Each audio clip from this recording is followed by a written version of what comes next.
الحمدللہ، اللہ کا بہت احسان ہے کہ اس نے پھر ہمیں رمضان کے قریب لا پہنچایا ہے. ہمیں پھر ایک بار مہلت ملی ہے اللہ کا قرب حاصل کرنے، تقوی کی کیفیات سے دوچار ہونے کی، اللہ کو راضی کرنے کی، اپنے گناہوں کی معافی مانگنے کی. اب یہ ہم پر ہے کہ ہم اس موقع سے کس طرح فائدہ اٹھاتے ہیں، اس وقت کو کیسے استعمال کرتے ہیں. یہ زندگی ویسے ہی مختصر ہے، گنی چنی ہے، لیکن خاص طور پر جب ایک سال کے بعد رمضان کا موقع آتا ہے تو احساس اور شدید ہو جاتا ہے کہ وقت کے ساتھ ساتھ ہم سب اپنی عمر کے اگلے حصے میں جا رہے ہیں، جب جسمانی طاقت اور قوت کم ہوتی چلی جاتی ہے، اور پھر اس بات کی بھی خبر نہیں کہ کب تک ہمیں مزید یہ مواقع میسر ہوں گے.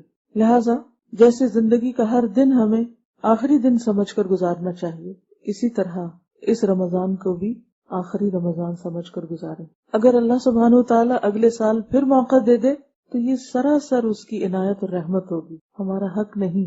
جس طرح صرف اس کی رحمت اور اس کی عنایت کی وجہ سے ہمیں رمضان نصیب ہو رہا ہے، اسی طرح صرف اس کی رحمت ہمیں مزید مواقع دے سکتی. لیکن اس موقع کو غنیمت سمجھیے اور ایک ایک دن کو بھرپور طریقے سے استعمال کیجیے کہ کوئی بھی لمحہ ضائع نہ ہونے پائے. رمضان اسلامی کیلنڈر کا 9واں مہینہ ہے. رمضان کا لفظی معنی ہوتا ہے شدید گرمی کی جلن. عربوں نے جب اپنے مہینوں کے نام رکھے تو پہلی مرتبہ یا اس موقع پر رمضان جس مہینے میں آیا وہ شدید گرمی کا موسم تھا، اور اسی سے پھر اس کا نام رمضان رکھا گیا. رمضان کا لفظ باریک ہونے کے لیے دو پتھروں کے درمیان رکھ کر کوٹنے کو بھی کہتے ہیں. اس اعتبار سے بھی رمضان ہمارے اندر عاجزی اور ہمبلنس پیدا کرنے کا موقع ہے کہ جس میں ہم اپنے بہت سے ایسی عادات اور بہت سے ایسی باتیں اور اخلاق کے بہت سے ایسے پہلو جن کی ہم اصلاح کرنا چاہتے ہیں، تو یہ مہینہ اس کا بھی ایک بہترین موقع ہے. جسمانی اعتبار سے گرم صحرا میں رہنے والے روزے کی حالت میں اور ویسے بھی گرمی کے اس مہینے میں پیاس کی شدت سے اس طرح دوچار ہوتے کہ گویا پورا جسم اندر سے جل رہا ہے. اور اس کے لٹرل میننگ میں، رمضان کے لٹرل میننگ میں یہ بھی آتا ہے کہ شیپ کو سکن کے اندر رکھ کے بیک کرنا. یعنی جو بھیڑ ہوتی ہے نا، اس کو آپ نے عربوں کے ہاں کبھی کھانا کھایا ہوگا کہ پورا لیمب جو ہے وہ روسٹ کرتے، تو بعض اوقات وہ سکن کے اندر ہی اس کو روسٹ کرتے، مطلب کاٹ کے کرتے نا بعض اوقات، لیکن بعض اوقات سکن کے اندر. تو سکن کے اندر جب شیپ کو روسٹ کیا جاتا ہے اور وہ اندر سے گل جاتی، تو اس کے لیے بھی لفظ رمضان آتا ہے. گویا رمضان کا مہینہ انسان کو اندر سے پوری طرح گلا دیتا ہے، نرم کر دیتا ہے. گلا ہوا گوشت ہوتا ہے وہ نرم ہوتا ہے. جسمانی طور پر بھی شدید گرمی کی کیفیت اندر محسوس ہوتی. کینیڈا جیسے ٹھنڈے ملک میں رہنے والے شاید اس کا اندازہ نہ کر سکے. بہرحال اس دفعہ تو ستمبر کا مہینہ 9واں مہینہ ہے اور رمضان بھی 9th منتھ ہے، اور موسم پہلے کی نسبت کچھ گرم ہی ہے، تو تھوڑا بہت اس کو ایکسپیرینس کریں گے. لیکن جس طرح جسمانی طور پر انسان اندر سے گل جاتا ہے یا گرم ہو جاتا ہے یا بیک ہو جاتا ہے یا روسٹ ہو جاتا ہے، اسی طرح صرف جسمانی طور پر نہیں، روحانی طور پر اور باطنی طور پر ہم سب کو اندر سے نرم ہونے کی ضرورت ہوتی. اور یہ نرمی تقوی کے ذریعے آتی ہے، حقیقی تقوی، مصنوعی تقوی نہیں کہ جس کا تعلق صرف اوپر کے لبادے سے ہو کہ اوپر ہم نے ایک خاص قسم کی کیفیت طاری کر لی اور ہم متقی پرہیزگار نظر آنے لگے. تقوی کسی مخصوص لباس کا نام نہیں ہے، کسی مخصوص آؤٹ لک کا نام نہیں. تقوی نبی صلی اللہ علیہ وسلم کے فرمان کے مطابق ہا ہونا، دل کی طرف اشارہ کر کے آپ نے فرمایا کہ دل کے اندر کی کیفیت کا نام ہے. تو جب تک دل کے اندر وہ عاجزی پیدا نہیں ہوتی اس وقت تک رمضان کا مقصد پورا نہیں ہوتا. اسی طرح رمضان گناہوں کو جلانے، گناہوں کو مٹانے اور گناہوں سے چھٹکارا پانے کا مہینہ ہے. اور وہ کس طرح؟ گناہوں سے بچ کر. کیونکہ جو آیات آپ نے سنی اس میں سے پہلی آیت کیا کہتی ہے؟ لعلکم تتقون، تاکہ تمہارے اندر تقوی پیدا ہو، تمہارے اندر کی صفائی ہو، تمہارے اندر عاجزی پیدا ہو، تمہارے اندر اللہ کے قرب کا احساس پیدا ہو. پھر آپ دیکھیے کہ اسلامی کیلنڈر میں ہر مہینہ سال کے مختلف موسموں میں آتا ہے. یعنی شمسی کیلنڈر کے اعتبار سے ہجری کیلنڈر جو ہے وہ ہر سال 10 دن کم ہو جاتا ہے، جس کی وجہ سے یعنی ہجری کیلنڈر کم ہو جاتا ہے شمسی کے مقابلے میں، جس کی وجہ سے عبادات کے جو مہینے ہیں وہ ہمیشہ ایک موسم میں نہیں آتے بلکہ ان کا موسم تبدیل ہوتا رہتا ہے. جو شخص 34 سال مسلسل روزے رکھے وہ ایک دفعہ یہ پورا سائیکل مکمل کر لیتا ہے کہ سال کے ہر دن میں یا ہر موسم میں وہ ایک طرح سے روزہ رکھ لیتا ہے. مثلاً اگر کسی پر روزے سپٹمبر میں فرض ہوئے تو آئندہ 34 سال بعد وہ پھر سپٹمبر میں روزے رکھے، اور اس طرح 34 سالوں میں گویا اس نے شمسی کیلنڈر کے سارے مہینوں میں روزے رکھ لیے. اور یہ خوبصورتی ہے اسلامی کیلنڈر کی. اگر شمسی کیلنڈر استعمال ہوتا اور مثلاً رمضان جو ہے وہ یا روزے رکھنے کی فرضیت جنوری کے مہینے میں ہوتی تو ہم کیا کرتے؟ ہمیشہ سردیوں میں ہی روزے آتے. ٹھیک ہے، سردیوں میں روزے آنے سے ہمیں ایک سہولت تو ضرور ہو جاتی ہے کہ جلدی وقت گزر جاتا ہے، لیکن جو خوبصورتی اور جو مزہ اس تبدیلی میں ہے کہ انسان جس طرح سال کے باقی حصوں میں باقی موسموں کو انجوائے کرتا ہے اور مختلف تبدیلیوں کے ساتھ اس کے اندر کام کرنے کا بھی مختلف طریقے پر مختلف کام کرنے کا جذبہ پیدا ہوتا ہے، اسی طرح ہر رمضان اپنے اندر تبدیلی کی وجہ سے، یعنی موسمی تبدیلی کی وجہ سے اپنے اندر ایک الگ خوبصورتی رکھتا ہے. اس کا ایک الگ احساس ہوتا ہے، اس سے انسان کے جذبات مختلف طرح کے ہوتے ہیں. اس لیے جس بھی موسم میں روزہ ہو، اس موسم کو اللہ کی طرف سے اللہ کی طرف سے آئے ہوئے ایک حکم اور اس حکم کی حکمت کے ساتھ خوشی سے اس کا استقبال کریں. ڈرنا نہیں شروع کریں، کیونکہ عام طور پہ ہم ڈرنے لگتے ہیں اس دفعہ تو بہت لمبا روزہ ہوگا، اور اس وقت تو بہت گرمی ہوگی، اور پتہ نہیں پیاس کے مارے کیا حال ہوگا، اور اب تو ہم بہت سی بیماریوں کا شکار ہو گئے، کیا خیال ہے ہم پر کوئی رخصت تو نہیں ہم کسی رخصت کے اہل نہیں ہو سکتے کہ کسی طرح ہمیں چھٹی مل سکے. نہیں، اس کی بجائے آپ یہ سمجھیں کہ جس رب نے ہم پر یہ روزے فرض کیے ہیں، کیونکہ اس آیت کے شروع میں آتا ہے نا، یا ایھا الذین آمنوا کتب علیکم الصیام کما کتب علی الذین من قبلکم. تو یہ جو روزے فرض کیے گئے ہیں اور پھر رمضان میں فرض کیے گئے، کیونکہ شہر رمضان الذی انزل فیہ القرآن، تو رمضان کے مہینے میں جو فرضیت ہوئی تو اس کے پیچھے خاص حکمت ہے. اس رب کو معلوم تھا کہ ہمارے اندر اتنی وسعت، اتنی طاقت اور اتنی ہمت ہے کہ ہم اللہ کی طرف سے آئے ہوئے اس فریضے کو نبھا سکتے ہیں. لہذا خوشی کے ساتھ اس کو نبھائیے، خوشی کے ساتھ اس کو ویلکم کیجیے، خوشی کے ساتھ اس کا استقبال کرتے ہوئے اس کے لیے بھرپور تیاری کیجیے. خود لفظ روزہ جو ہے عربی میں اس کے لیے صوم یا صیام کا لفظ آتا ہے، اور صوم کا لفظی معنی ہوتا ہے رک جانا. رک جانا کس چیز سے رک جانا؟ کھانے پینے سے اور سیکشل ایکٹیویٹی سے. اور کتنی دیر کے لیے رک جانا اس کا تعین بھی قرآن مجید میں کر دیا گیا. ثم اتم الصیام الی اللیل، رات کے آغاز تک روزہ مکمل کرنا. اور کب؟ حتی یتبین الخیط الابیض من الخیط الاسود، کہ جب صبح کے وقت سفید دھاری سیاہ دھاری سے الگ ہو جائے، یعنی سحر کا وقت ہوتا ہے. اب تو خیر کیلنڈر موجود ہیں اور منٹس اور سیکنڈز کے حساب سے پوری کیلکولیشنز وقت سے پہلے ہی ہمیں مل جاتی ہیں.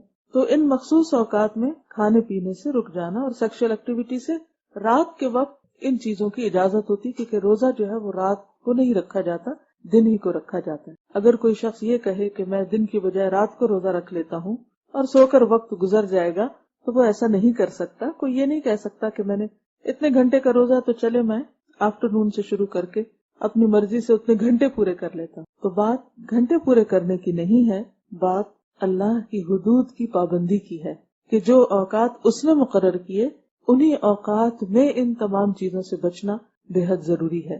پھر یہ ہے کہ اگرچہ ہم جسمانی طور پر روزہ رکھتے ہیں اور ان قانونی احکامات کی پابندی کرتے ہیں، لیکن اس کے ساتھ ساتھ کچھ اخلاقی پابندیاں بھی ہم پر عائد ہوتی ہیں. اور وہ کیا ہے کہ ہم صرف کھانے پینے کا روزہ ہی نہ رکھیں، بلکہ اپنی زبان کا روزہ بھی رکھیں، اور زبان سے ایسی باتوں کو چھوڑ دیں کہ جو اللہ کو ناراض کرنے والی. کانوں کا روزہ بھی رکھیں، ایسی باتوں کو نہ سنیں یا ایسی باتوں کے سننے میں دلچسپی نہ رکھیں جو اللہ تعالیٰ کو پسند نہیں. آنکھوں کا روزہ بھی ہو کہ ایسی چیزوں کو نہ دیکھیں کہ جو اللہ تعالیٰ کو ناراض کرنے والی ہو.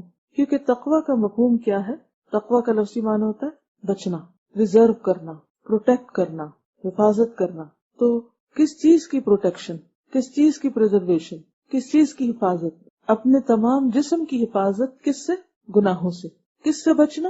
گناہوں سے بچنا، اللہ کی نافرمانی کے کاموں سے بچنا. اور کس چیز کو اختیار کرنا؟ یعنی مختلف چیزوں سے بچنے کے بعد، مختلف چیزوں کو چھوڑنے کے بعد پھر کچھ اور کاموں کو اختیار کرنا. اور پھر آپ دیکھیے کہ صرف بچنے کا ہی مفہوم نہیں ہوتا ہے اس میں، بلکہ تقویٰ جو ہے وہ انسانی شعور کی اعلیٰ ترین کیفیت کا نام ہوتا ہے۔ تقوی انسان کو الرٹ رکھتا ہے، تقوی انسان کو باشعور بناتا ہے۔ جس طرح روزے کی حالت میں ہم کھانے پینے سے پرہیز کرتے ہیں، اسی طرح گناہوں سے بھی پرہیز کرتے ہیں، اور جب ہم گناہوں سے پرہیز کرتے ہیں تو پھر شیطان کو ہم پر حملہ آور ہونے کا موقع کم ملتا ہے۔ اور خصوصاً رمضان میں تو شیطان باندھ دیے جاتے ہیں، جو سرکش جن ہے وہ کنٹرول کر لیے جاتے ہیں، تو انسان شیطان کے وسوسوں سے محفوظ ہوتا ہے، اور اس طرح وہ جو ایول ٹمپٹیشنز ہوتی ہیں وہ بھی کنٹرول ہونے لگتی ہیں۔ لیکن ان سب میں نیت اور ارادے کا بہت بڑا دخل ہے، شعوری کوشش کی ضرورت ہے، ورنہ انسان جن چیزوں کا سال بھر عادی ہوتا ہے انہی چیزوں کو اسی طرح لیے چلا جاتا ہے۔ تو رمضان جو اللہ تعالیٰ کے قرب حاصل کرنے، گناہوں سے بچنے کا مہینہ ہے، صرف بچنا ہی نہیں بلکہ نیکیوں کو اختیار کرنے کا مہینہ بھی، زیادہ سے زیادہ نیکیاں کرنے کا وقت بھی ہے۔ زیادہ سے زیادہ نیکیوں میں سب سے بڑی نیکی تو بذات خود روزہ رکھنا ہے، کیونکہ اگر کوئی شخص رمضان کے مہینے میں قرآن بھی پڑھ رہا ہے، صدقہ خیرات بھی کر رہا ہے، لوگوں کے روزے بھی کھلوا رہا ہے، عمرہ بھی کر رہا ہے، لیکن روزہ نہیں رکھ رہا کہ یہ میرے لیے بڑا مشکل ہے، میں سب کچھ کر سکتا ہوں، اپنے کھانے پینے پہ کنٹرول نہیں کر سکتا یا اپنی نفسانی خواہشات پہ کنٹرول نہیں کر سکتا، تو اس کی باقی ساری عبادات اس فائدے کی نہیں رہتی۔ نفلی عبادت فرض کا درجہ نہیں لے سکتی یا فرض کو کمپنسیٹ نہیں کر سکتی۔ یعنی کوئی شخص یہ نہیں کہہ سکتا کہ میں سارا دن قرآن پڑھوں گا لیکن روزہ نہیں رکھوں گا، نہیں، روزہ فرض عبادت ہے۔ جو 5 بیسک پلرز آف اسلام ہیں ان میں سے ایک بنیادی ستون ہے دین کا۔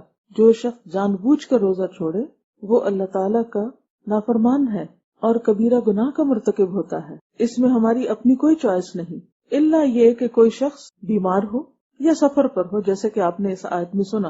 اسی لیے ہم دیکھتے ہیں کہ روزہ اگر کسی بیماری یا سفر کی وجہ سے قضا ہو جائے تو اس کی قضا رکھنا بھی لازم ہے۔ ہم دیکھتے ہیں کہ حضرت عائشہ رضی اللہ تعالی عنہا کہتی ہیں کہ میں رمضان سے پہلے اپنے پچھلے روزے قضا رکھ لیتی تھی، شعبان کے مہینے میں وہ اپنے قضا روزے پورے کر لیتی۔ بعض اوقات ایسا ہوتا ہے کہ رمضان کے فوراً بعد بھی ایک ٹیمپو بنا ہوتا ہے، تو انسان کے جب رمضان میں روزے چھوٹتے ہیں تو وہ ساتھ ہی رکھ لیتا ہے، سفر کی وجہ سے، بیماری کی وجہ سے، یا خواتین اپنی مخصوص حالت کی وجہ سے۔ لیکن اگر اس وقت نہ رکھ سکے تو نیکسٹ رمضان سے پہلے ان کو رکھ لینا چاہیے۔ اسی طرح یہ ہے کہ اگر کوئی شخص فوت ہو جائے رمضان کے اندر اور وہ بیماری کی وجہ سے کچھ دن کے روزے نہیں رکھ سکا، تو مرنے کے بعد اس کے وارثوں پر فرض عائد ہوتا ہے کہ وہ اپنے پیارے کے پیچھے اس کے روزے رکھیں۔ صرف اس بات کی فکر نہ کریں کہ اس کی جائیداد تقسیم کریں، بلکہ اس کے اوپر جو فریضہ عائد ہوتا ہے روزہ کا یا زکوٰۃ وغیرہ کی ادائیگی کا، اس کو بھی پورا کریں۔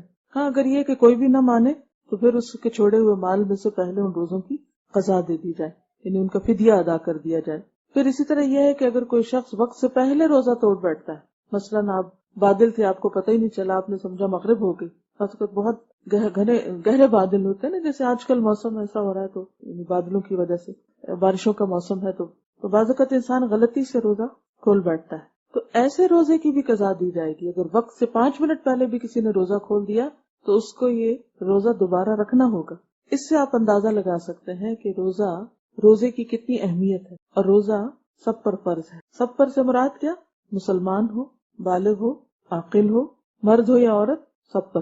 ہاں، بچوں پر فرض نہیں، لیکن عادت کے لیے ان کو رکھوایا جا سکتا ہے کہ عادت پڑے ان کو اور سب کے ساتھ اس میں شریک ہوں۔ اور ویسے بھی کہ صبر لاتا ہے روزہ، تو ان کے اندر بھی ایک پیشنس ڈیولپ ہوگا۔ عاقل کی شرط کیوں ہے؟ کیونکہ مجنون پر کوئی بھی عبادت فرض نہیں، یعنی جس کو اپنا ہوش نہیں۔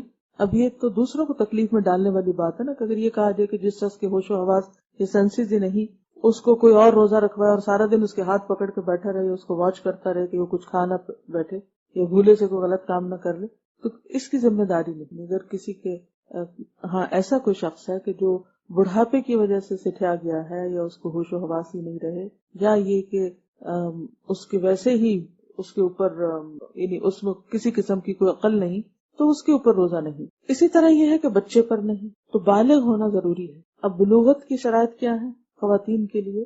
اس میں بچیوں کو جو پیریڈ شروع ہو جاتے ہیں تو جس ایج سے بھی وہ شروع ہوں گے اس ایج سے ان پر روزے فرض ہو جائیں گے۔ آج کل بعض مخصوص غذاؤں کی وجہ سے یا اوور آل جو ہر چیز میں ایک تبدیلی آ چکی ہے، اس تبدیلی کی وجہ سے بعض کو ارلی ایج میں بھی پیریڈ شروع ہو جاتے ہیں، لیکن اس کا یہ مطلب نہیں کہ ابھی روزے فرض نہیں ہوئے اور 15 سال کی عمر کا انتظار کیا جائے، کیونکہ ہمارے یہاں ایک بات یہ بھی مشہور ہے کہ جب 15 سال کی لڑکی ہوگی تو پھر روزے فرض ہوں گے. نہیں، اگر 10 سال میں کسی کو مینسز شروع ہو جاتے ہیں تو 10 سال میں ہی روزے رکھنے ہوں گے.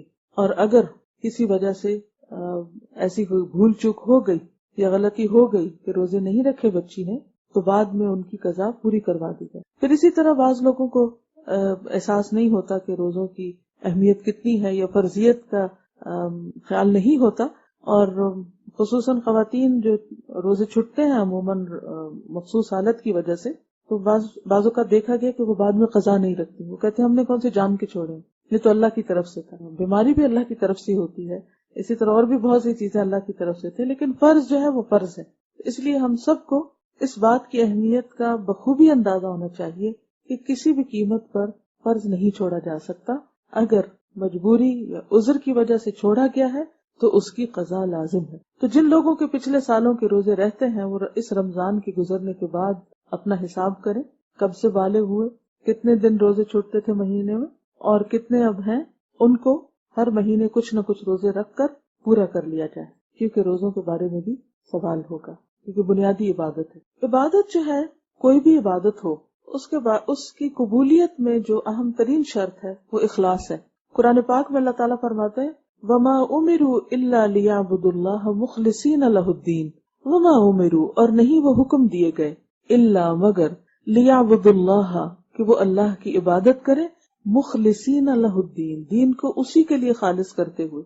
لہذا جب کوئی شخص روزہ رکھے تو اس کے لیے بے حد ضروری ہے کہ وہ صرف اور صرف اللہ کے لیے رکھے، خالص نیت کے ساتھ. دکھاوا یا کسی سے تعریف چاہنا یا کوئی دنیاوی فائدہ اس میں مد نظر نہ ہو، یعنی کوئی شہرت کی طلب نہ ہو کہ فلاں شخص وہ بڑا صوام اور قوام ہے، بہت زیادہ روزے رکھتا ہے یا بہت زیادہ راتوں کو جاگتا ہے تو بڑا متقی اور پرہیزگار ہے، یا اپنی کسی دینداری کے اظہار یا اپنی کسی نیکی اور تقوی کی ریاکاری کے لیے، دکھاوے کے لیے روزے نہ ہوں. اور روزہ جو ہے وہ خاص طور پر آپ دیکھیں کہ جب ہم کہتے ہیں نا کہ اللہ کے لیے ہے، تو اللہ سبحانہ و تعالیٰ بھی ایک حدیث قدسی میں فرماتے ہیں کہ الصوم لی وانا اجزی بہ، کہ روزہ میرے لیے ہے اور میں خود اس کی جزا دوں گا.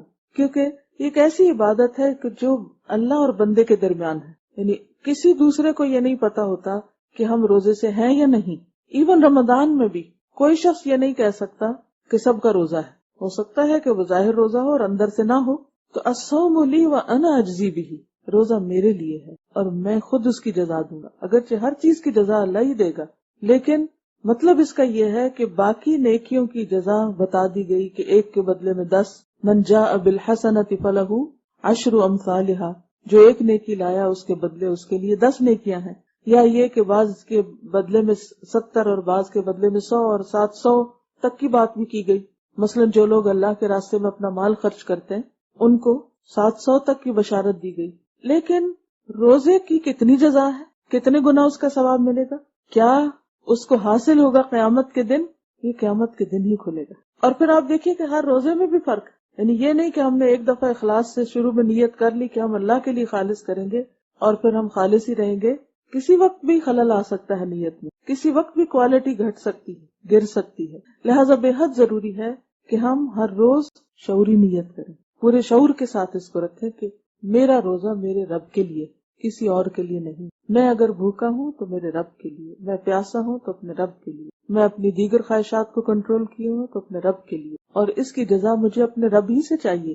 اور اس کے لیے پھر آپ دیکھیے کہ جب آپ کو جزا رب سے چاہیے نا، تو پھر آپ یہ نہیں بولیں گے ہائے گرمی لگ رہی ہے، ہائے بہت تھک گئے ہیں، ہائے پیاس لگ رہی ہے. بچوں والی حرکتیں نہیں ہوں گی. پھر کہ اگر آپ بچوں کو جیسے روزہ رکھواتے نا تو بچے کیا کرتے ہیں، ہر تھوڑی دیر کے بعد آپ پوچھتے اچھا کب کھلے گا، تو پھر اس صورت میں آپ کیا کریں گے؟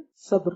کیونکہ روزہ رمضان جو ہے وہ شہر الصبر بھی ہے، صبر کا مہینہ. اور صبر کون سا اچھا ہوتا ہے؟ صبر جمیل، خوبصورت صبر، اچھا صبر، کہ جس میں انسان کوشش کرے کہ وہ نہ صرف یہ کہ زبان بلکہ اپنے عمل، اپنے رویے اور معاملے سے بھی اپنے روزہ دار ہونے کی شکایت نہ کرے. اللہ نے فرض کیا ہے نا، تو اگر ہم بندوں سے شکوہ کرتے ہیں، بندوں کے آگے اپنا رونا رو رہے ہیں، اس کا مطلب کیا ہے کہ جو اللہ نے ہم پر پابندی لگائی اس کی شکایت بندوں سے ہو رہی ہے کہ اس دفعہ تو بہت ہی تھک گئے ہیں، بہت مشکل میں ہیں یا مشکل ہو گئی. نہیں، کچھ بھی نہیں.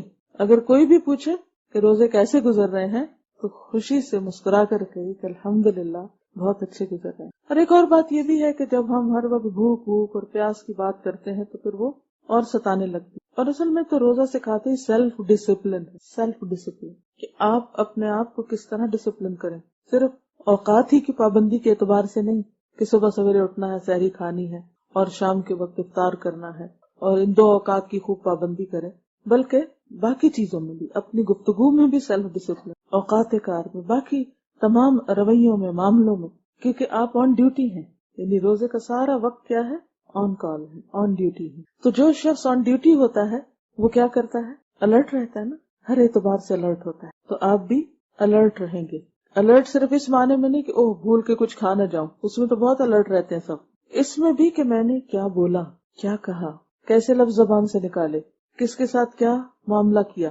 کیونکہ ہوتا یہ ہے کہ جب انسان بھوک کی حالت میں ہوتا ہے یا تھکاوٹ کی حالت میں ہوتا ہے یا نیند کی کمی ہوتی ہے تو پھر اس کے اندر ایک خاص طرح کی اریٹیشن آتی ہے. عموماً آپ نے دیکھا ہوگا کہ بچے جو بھوکے ہوتے ہیں تو کرنکی ہو جاتے ہیں، تو بعض بڑے بھی ایسے ہی بچے بن جاتے ہیں. وہ بھی بھوک برداشت نہیں کرتے، بس کھانا وقت پہ تیار نہیں یا سرو نہیں ہو رہا یا مزے کا نہیں یا مرضی کا نہیں، تو پھر آپ دیکھیں ان کے ریئیکشن کیسے ہوتے ہیں. یا نمک ذرا زیادہ ہو گیا ہے یا کم ہو گیا ہے یا کوئی کمی بیشی ہو گئی ہے. تو یہ وقت کس چیز کا وقت ہے؟ صبر کا وقت ہے اور یہ سیلف ڈسپلن کا وقت ہے. تو اس وقت میں خود پر خود چیک رکھنا ہے. دیکھیے کہ کوئی آپ کو ہر وقت پکڑ پکڑ کے نہیں بتا سکتا کہ دیکھو ایسا نہ کرو تم روزے سے ہو. بچے تو نہیں نا، ہم تو بڑے ہو گئے سارے، یا نہیں؟ واقعی بڑے ہو گئے. بڑے ہونے کی ضرورت ہے، میچور ہونے کی ضرورت ہے. اسی طرح آپ دیکھیے کہ جب نیند پوری نہیں ہوتی تب بھی ہم غصہ کرنے لگتے ہیں، چڑچڑے ہوتے ہیں. تو رمضان میں نیند تو پوری ہونی ہی نہیں. جس نے واقعی صحیح معنی میں روزہ رکھنا، کیونکہ بھوک میں نیند بھی نہیں آتی. ہم کیلولا کریں گے تو کتنا کر لیں گے، اتنی مزے کی تو نہیں آئے گی نیند. تو پھر آپ کو جاگتے ہی رہیں گے، وہ الرٹ رہتے ہیں نیند میں. اسی طرح رات کو تراویح اگر آپ پڑھیں گے تو لازماً دیر سے سوئیں گے. اگر آپ کو سحری بنانی ہے تو لازماً جلد اٹھیں گے. پھر اگر آپ روزہ رکھ کے فوراً سو جائیں تو وہ کھانے کے ساتھ فوراً سونا جو ہے وہ صحت کے لیے بھی نقصان دہ، اور وہ سونا پھر طبیعت میں بدمزگی پیدا کرتا ہے، تو اس وقت بھی آپ نہیں سو پاتے. پھر دن میں کام کرنا ہے. اب آپ چھٹی لے کے تو نہیں بیٹھ سکتے کہ روزے آ گئے ہیں تو اب ہم ہر چیز سے فارغ ہو جائیں. اصل میں تو ٹریننگ ہی اس چیز کی ہے. اب دیکھیں کہ صائم عربی میں اس گھوڑے کو بھی کہتے ہیں کہ جس کو بھوکا پیاسا رکھ کے خوب دوڑایا جاتا ہے. اتنا دوڑایا جاتا ہے اور اتنی ایکسرسائز کرائی جاتی ہے کہ اس کا پیٹ جو ہے وہ پسلیوں کے اندر چلا جاتا ہے، اور اس کے اندر اس ایکسرسائز کے ذریعے یہ ابیلٹی پیدا کی جاتی ہے کہ وہ پھر جنگ کے وقت بھوکا پیاسا رہ کر کمزور نہ پڑے بلکہ خوب کام کر سکے. تو رمضان میں جب ہم روزہ رکھ کر بھوکے پیاسے رہ کر نیند کم کر کے تھکاوٹ کے ساتھ کام کرتے ہیں تو یہ ایک طرح سے پریکٹس ہوتی ہے، ایکسرسائز ہوتی ہے اس بات کی کہ ہم بعد میں بھی، رمضان کے بعد بھی یعنی ہمارا اسٹیمنا ڈیولپ ہو جاتا ہے کہ جس کے ذریعے ہم بہتر انسان بن سکتے ہیں، اپنی بھوک پر کنٹرول کر سکتے ہیں، نیند پہ کر سکتے ہیں، اینگر پہ کر سکتے ہیں، مختلف طرح کے جو چڑچڑے پن ہے اور اریٹیشن ہے اس پہ کر سکتے ہیں. اور یہ صرف ایک ڈیسیژن لینے کی دیر ہے. رمضان کے عالم تو روزہ ہم کو یاد دلاتا ہے کہ دیکھو ایسا نہیں کرنا ہے روزے سے ہو، لڑائی جھگڑا نہیں کرنا کہ روزے سے ہو. اور اگر ہم نہ یاد رکھیں تو کوئی دوسرا ہمیں یاد دلا دیتا ہے کہ بھئی روزے سے ایسا نہیں کرو. تو یہ ایک پورا مہینہ صائم رہ کر، یعنی روزہ دار رہ کر، جیسے وہ گھوڑے کی مثال سامنے رکھیں کہ وہ گھوڑا کہ جس کو بھوکا پیاسا رہ کر دوڑایا جاتا ہے، اسی طرح روزہ رکھ کر ہم بھی سارے کام کرنے ہیں، دوڑ دھوپ اور سب کچھ. اور آپ دیکھیں گے کہ ایک دفعہ جب آپ شروع کر دیں گے تو آپ کو یاد بھی نہیں رہے گا. پہلے تھوڑا سا خوف ضرور ہوتا ہے کہ آپ کے اندر ایک ہچکچاہٹ ہوتی ہے کہ پتہ نہیں کیا ہوگا، لیکن جب کرنے لگتا ہے تو وہ ہونے لگتا ہے. اور پھر رمضان کے بعد آپ اس ایکسپیرینس کو بار بار یاد کرتے ہیں کہ اچھا روزہ رکھ کے میں یہ سب کچھ کرتی تو اب کیوں نہیں کر سکتی. اصل بات یہ کہ ہم اپنے نفس کو ڈھیلا چھوڑ دیتے ہیں، سب سے زیادہ رعایتیں اپنے آپ کو دیتے ہیں، سب سے زیادہ رحم اپنے آپ پہ کھاتے ہیں، اپنے آپ پہ ترس کھا رہے تھے، سیلف پٹی کا شکار ہوتے. اب ہم کو بھوک لگی، اب ہم کو نیند آئی، اپنے نفس کا بھی تو حق ہوتا ہے.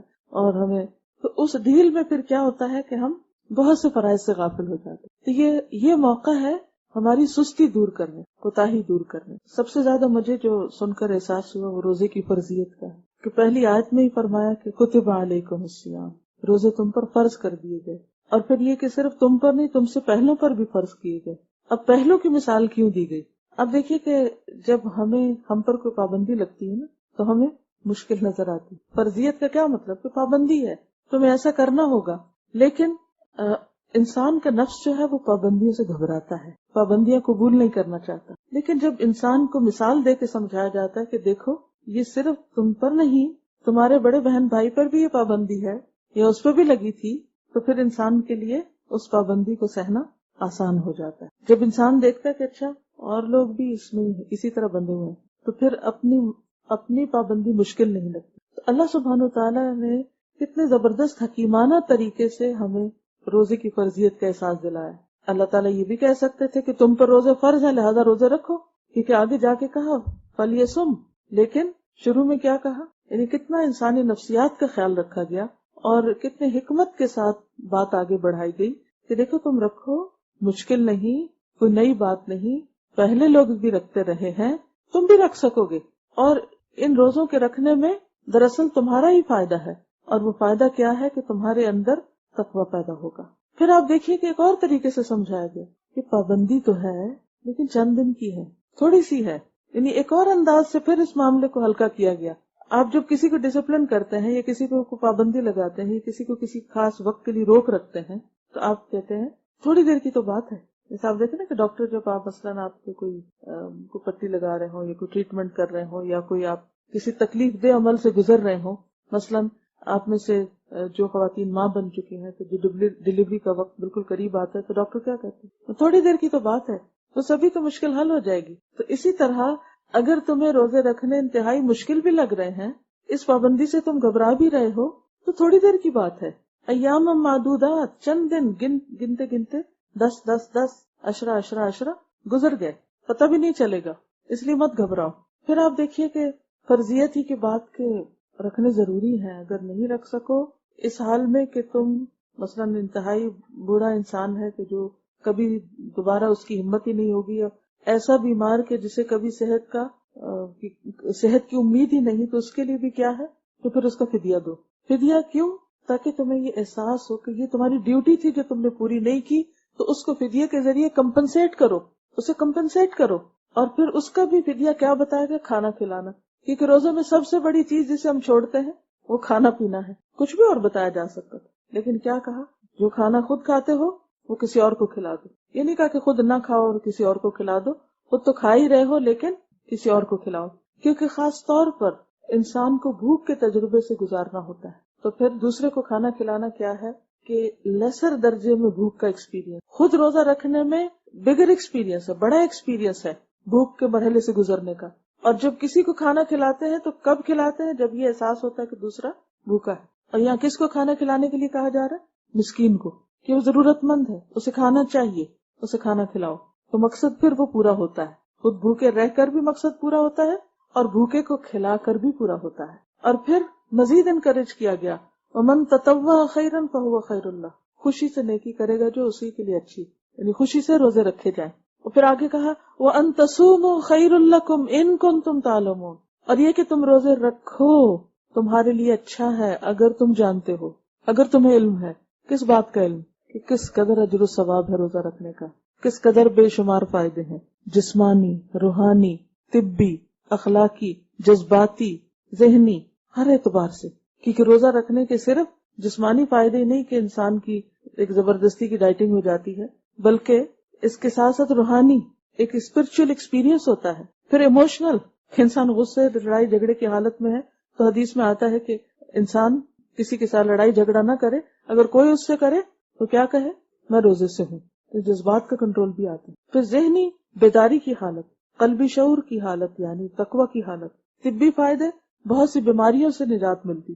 اس میں بہت کچھ لکھا گیا، بہت سی ریسرچ پائی جاتی. بہت سے نان مسلم ڈاکٹر جو ہیں انہوں نے بھی اپنے مریضوں کے لیے علاج فاقہ تجویز کیا ہے. تو ہمارے ہاں روزہ فاقے کا نام نہیں ہے، فاقہ تو ہے لیکن فاقہ مطلوب نہیں، مطلوب کچھ اور ہے، اس سے آگے ہے.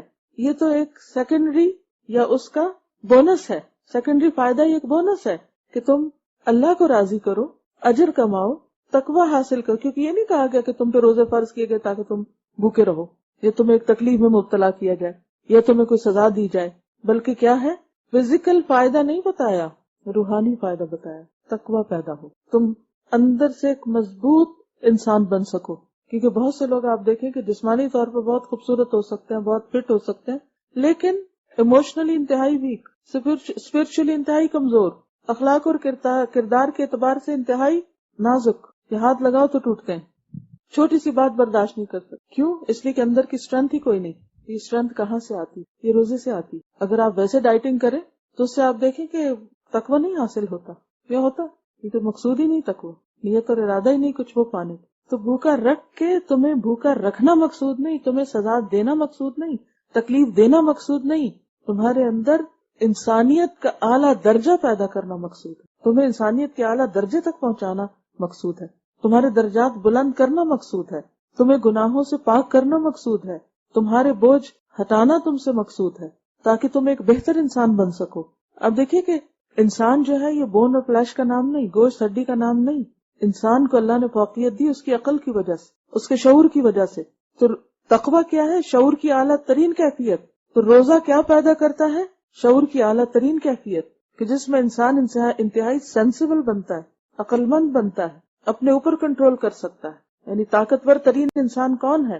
کہ جو خود کو کنٹرول کر سکے، جو سیلف کنٹرول کر سکے، سیلف ڈسپلن جس کے اندر ہو. اور یہ ساری کیفیات روزے ہی سے پیدا ہوتی ہیں. پھر آپ دیکھیے کہ یہ جو بات ہے نا وَأَن تَصُومُوا خَيْرٌ لَكُمْ، یہ تمہارے حق میں اچھا ہی اچھا ہے. بعض چیزیں انسان کو ناپسند ہوتی ہیں. اب بھوکا پیاسا رہنا کسی کو بھی پسند نہیں، چاہے وہ کوئی کسی بیماری کی وجہ سے رہ رہا ہو، یا کوئی ڈائٹنگ کی وجہ سے، یا کسی دنیاوی فائدے کے لیے. لیکن اللہ تعالیٰ کہتے ہیں کہ اسی میں تمہاری بھلائی ہے، کیونکہ تم کسی صرف دنیاوی وقتی مقصد کے لیے نہیں کر رہے، تم اللہ کی خاطر کر رہے ہو. تم بیچ میں خدا کو لے کر آئے ہو. تم چیٹ نہیں کرتے کسی. آپ نے دیکھو کہ بہت سے ڈائٹرز چیٹنگ کرتے ہیں، ڈائٹنگ کرتے ہوئے، اور وہ منع کرتے رہتے ہیں کہ دیکھیں اگر آپ چیٹنگ نہیں کریں گے تو آپ کو فائدہ ہوگا، لیکن کہیں نہ کہیں پھسل جاتے ہیں، کنٹرول نہیں کر پاتے. لیکن وہ کون سی قوت ہے کہ جو روزے کی حالت میں آپ کو اتنا پرفیکٹ کنٹرول سکھاتی؟ صرف اللہ کی حاضر ناظر ہونے کا احساس ہے، کہ جس میں آپ قطرے کی بھی چیٹنگ نہیں کرتے کہ قطرے ہی پانی حلق سے نیچے لے جائیں. تو اس سے زیادہ تقویت کی بات اور کون سی ہوگی؟ پھر آپ دیکھیے کہ آگے شہر رمضان الذی انزل فیہ القرآن کے بعد پھر کہا وَمَن شَهِدَ مِنْکُمُ الشَّهْرَ فَلْيَصُمْ. کتنی تاکید ہے. تم میں سے جو کوئی اس مہینے کو پائے اسے چاہیے کہ روزہ رکھے. کتب علیکم الصیام، پھر کما کتب علی الذین من قبلکم، پھر ایاما معدودات، پھر تطوع خیرا تصوموا خیرا لکم، پھر من شہد منکم الشہر فلیصم. بار بار تکرار ہے. اور پھر یرید اللہ بکم اليسر ولا یرید بکم العسر.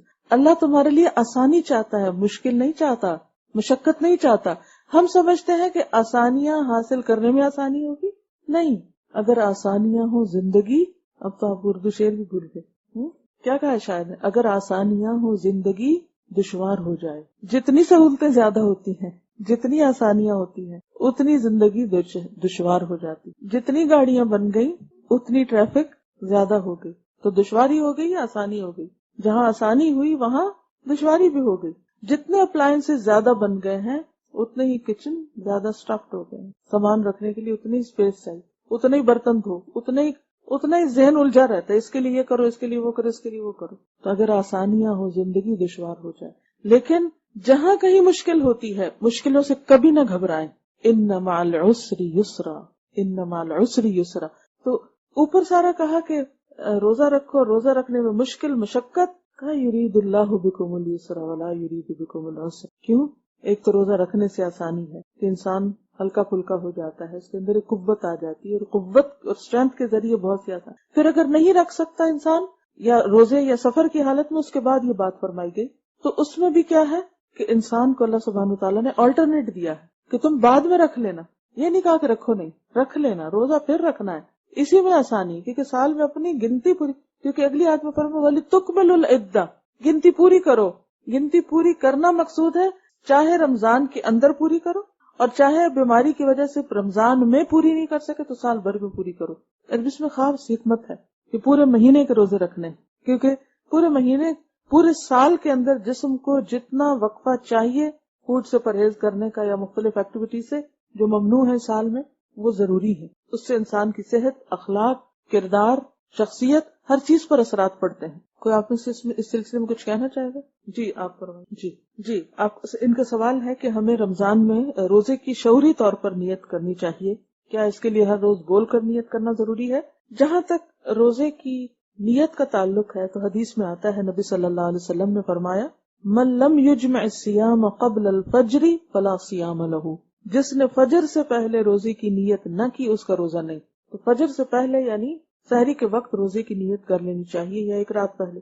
لیکن یہ کہیں نہیں فرمایا کہ نیت بول کے کرنی چاہیے، کیونکہ نیت دل کے ارادے کا نام ہے. اب اگر آپ سحری کے وقت اٹھے ہیں تو کیا کرنے اٹھے جی؟ آپ کی کوئی نیت نہیں روزہ رکھنے کی، نیت نہیں تو سوئے رہیں گے، نیت ہے تو اٹھیں گے نا. تو بس یہی نیت ہوتی ہے. چاہے آنکھ نہیں بھی کھلی، بعض اوقات ایسا بھی ہوتا ہے نا کہ آپ اتنے تھکے ہوئے ہوتے ہیں کہ آپ نہیں اٹھ پاتے، تو اس کا کیا مطلب ہے کہ اب روزہ ہی نہ رکھا جائے کیونکہ ہم نے تو بولی نہیں تھی نیت. بولنا شرط نہیں ہے. رات کو آپ یہ سوچ کے سوئے تھے کیا کہ ہم اٹھیں گے روزہ رکھیں گے، تو بس آپ نہیں اٹھ سکے، تو سوتے ہوئے بھی آپ کی نیت برقرار رہی اور وہی کافی ہو گئی. اللہ سبحانہ وتعالیٰ نے ہمیں کسی ایسی مشقت میں نہیں ڈالا. اور یہ جو دعا پڑھی جاتی ہے نا وَبِصَوْمِ غَدٍ نَوَيْتُ مِن شَهْرِ رمضان، تو میں رمضان کے کل کے روزے کی نیت کرتا ہوں. اب یہ لوگ پڑھ رہے ہوتے ہیں سحری کھانے کے وقت اور کہہ رہے ہیں کل کے روزے کی. بھی آج کا پھر کیا ہوگا؟ یہ مسنون الفاظ نہیں ہے، نبی صلی اللہ علیہ وسلم سے ثابت نہیں ہے. یہ بعد میں کسی نے بنایا اور بیچارے کو میری جیسی عربی ہوگی یہ بھی نہیں پتا کہ آج کے لیے کیا عربی میں لفظ استعمال ہوتا ہے. تو گرامیٹیکلی بھی جی آج کے کچھ بھی پڑھنے کی ضرورت نہیں. دل کا نیت کہتے ہیں دل کے ارادے کو. ہاں یہ جو اس کے آخر میں آپ نے آیت پڑھی نا وَإِذَا سَأَلَكَ عِبَادِي عَنِّي فَإِنِّي قَرِيبٌ أُجِيبُ دَعْوَةَ الدَّاعِ إِذَا دَعَانِ فَلْيَسْتَجِيبُوا لِي وَلْيُؤْمِنُوا بِي لَعَلَّهُمْ يَرْشُدُونَ، کہ جب میرے بندے آپ سے میرے بارے میں پوچھے تو بتا دیجیے میں قریب ہی ہوں، میں مانگنے والے کی دعاؤں کا جواب دیتا ہوں. انہیں چاہیے کہ وہ بھی میری بات مانے اور مجھ پر اعتماد کریں تاکہ وہ ہدایت پائیں. تو اس سے یہ پتہ چلتا ہے کہ رمضان کے بعد کے ساتھ ساتھ دعا کی بات بھی کی گئی، اور رمضان شروع ہوتے ہی دعاؤں کا سلسلہ شروع ہو جاتا ہے، ایکسٹرا دعاؤں کا. اور اس میں خاص طور پر جو ہی آپ چاند دیکھیں، پتہ نہیں دیکھیں گے بھی یا نہیں، دیکھنے کا اہتمام کرنا چاہیے. نہ نظر آئے تو اور بات ہے، کیونکہ رمضان شروع ہی چاند دیکھنے سے ہوتا ہے. نبی صلی اللہ علیہ وسلم نے فرمایا اذا رأیتم الہلال فصوموا واذا رأیتموہ فافطروا فان غم علیکم فصوموا 30 یوما. صحیح مسلم کی روایت ہے. رمضان کا چاند دیکھ کر روزہ رکھو اور شوال کا چاند دیکھ کر افطار کرو، اور اگر مطلع ابر آلود ہو یعنی بادل وغیرہ ہو تو 30 روزے پورے کر لو، یعنی شعبان کے بھی 30 دن کر لو، اور اگر رمضان کے آخر میں بھی نہیں چاند دکھا اور بادل ہیں تو روزے 30 پورے کر لو، اگلے دن عید کر لو. تو جو ہی ہم چاند دیکھیں تو کیا پڑھیں؟ اللہم اہللہ علینا بالیمن والایمان والسلامت والاسلام ربی وربک اللہ. یا اللہ ہم پر یہ چاند امن و ایمان، سلامتی اور اسلام کے ساتھ طلوع فرما. اے چاند میرا اور تیرا رب اللہ، یعنی میں تجھے نہیں پوچھ رہا، تیرا رب بھی اللہ اور میرا رب بھی اللہ ہے. تو اس وقت جب چاند کو دیکھ کر دعا پڑھتے تو چاند سے دعا نہیں کر رہے ہوتے بلکہ اللہ سے دعا کر رہے ہوتے ہیں. یہ دعائیں ہم نے الگ سے چھاپ دی ہیں، آپ یہاں سے اگر اویلیبل ہیں آج تو لے جائیے اور ساتھ ساتھ پڑھنا شروع کر دیجیے. اب یہ بھی کئی لوگ یہ دعا جو ہے نا بس ریچول کے طور پہ پڑھ لیتے ہیں، وہ چاند نظر آ رہا ہے چلو لاؤ کارڈ دیکھ کے تو پڑھ لو. نہیں، اللہ تعالیٰ دعائیں قبول فرماتا ہے. تو کیا دعا کریں کہ یا اللہ امن و ایمان، سلامتی اور اسلام کے ساتھ یہ مہینہ ہم پر گزرے. پھر اسی طرح ایک اور دعا بھی ہے، اللہ اکبر اللہم اہلہ علینا بالامن والایمان والسلامت والاسلام والتوفیق لما تحب وترضى ربنا وربک اللہ